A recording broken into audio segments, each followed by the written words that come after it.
Cisco ASAv VPN, remote access VPN using Clientless is the base configuration.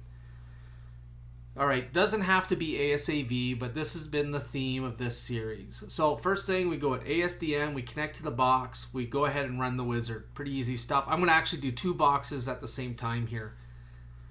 As you know, in the previous video, I had a VPN load balanced solution leveraging the internal ASA load balancing capability for VPN. So that's why I'm going to do them on both.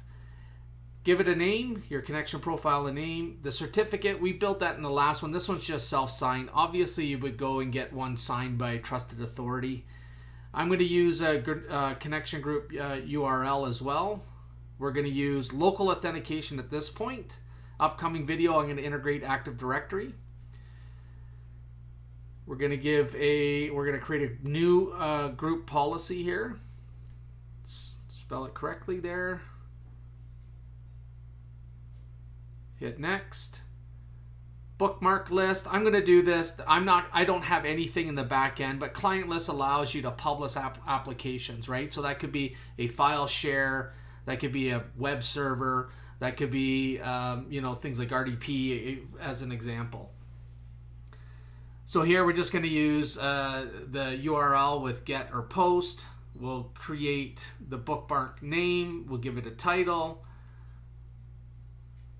And here we can do, HTTP, HTTPF, we can do CIFS, and FTP.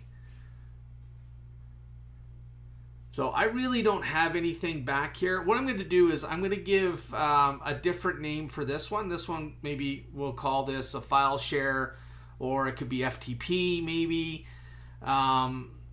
If we want to change that CIFS to maybe FTP instead. And that's maybe what I think I'm going to do here.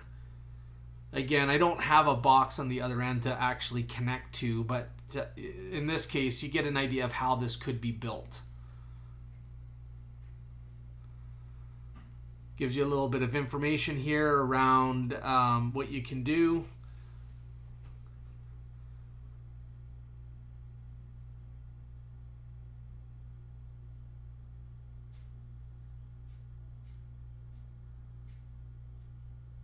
Just drop that down and we'll just change that to FTP.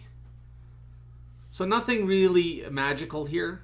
All we're doing is creating a bookmark for when the user connects. What they're going to end up seeing is this bookmark called FTP share. And when they click it, it would connect to the FTP provided they have the credentials for it. And we'll call this web access. Maybe there's a whole bunch of type of web-based applications that might be tied to this specific bookmark. Hit OK. Hit OK again. We have it there. Hit next. There's your summary. And finish.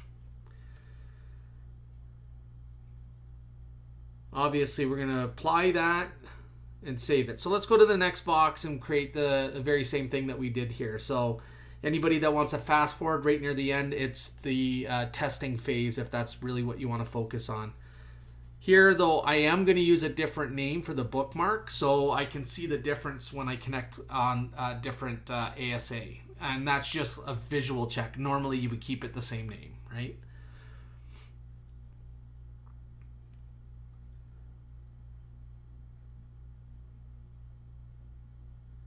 All right, VPN wizard, clientless SSL VPN.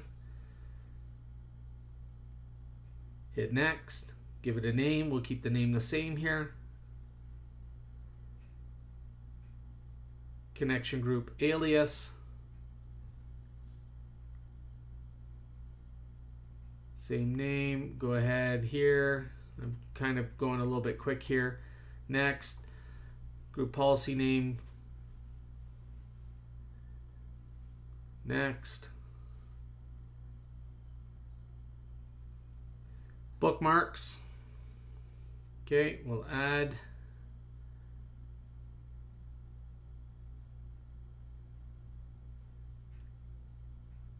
web access. And here what we'll do is we'll give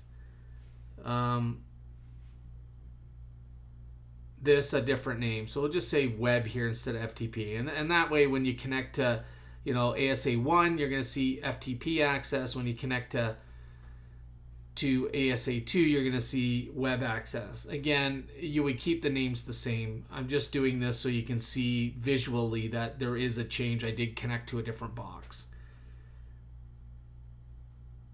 Okay, next. Summary, finish, apply, save, done. All right, so here's my remote user connecting. You can see it says at the top there, we're connecting to 182. There's the other group policy, the Anyconnect one that we created. And you can see here web access, right? See that folder web access? You click that and then you would, if you had credentials, you would log in and have access to that FTP server. Now, if I jump to another box real quick, this is on ASA1. It should show as FTP access. And there we have it. FTP access through Clientless VPN on 2 different ASAs. Pretty easy stuff.